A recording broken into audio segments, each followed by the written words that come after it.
Okay, I'll tell the bad part of that.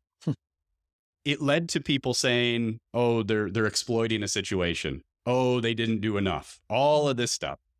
And so then we're like, well, this is silly. Like, that's ridiculous. And one of the conflicts in this stuff is there is an understandable view that you shouldn't talk about your giving, that it is boastful or braggadocious, or you're only doing it for that, it's just marketing, because we see so much of it. We see so many companies that just attach their name to something and they're not really making a meaningful impact. They literally do 100 billion in sales, but this, $1 million that they give over here is what we're supposed to care about. And that's all they advertise.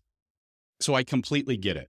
People thought that it was gross for us to talk about it, but we did it and we were open about why we did that. We did it because we wanted to inspire others that first, this student lunch that existed that I didn't even know about, and that they can do these things, that they can have a meaningful impact with a small business. And yes, if it ends up that customers support them because of that, isn't that what we all want? Because we have this paradox right now where people say, I only want to support businesses that do well by the community. I only want to support small businesses that actually help and give back. But paradoxically, I also don't want you to talk about it.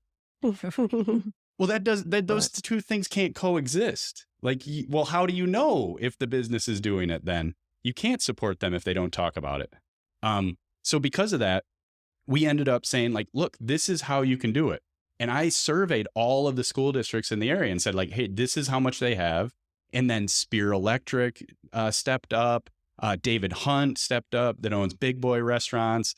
And then tons of other businesses all stepped up. We ended up paying off like 8 school districts in the area student lunch debt.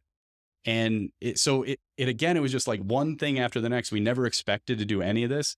It was just, the snowball just kept rolling. And then people kept coming out of the woodwork saying, well, why don't you do this? Why don't you do this? And they're all great ideas.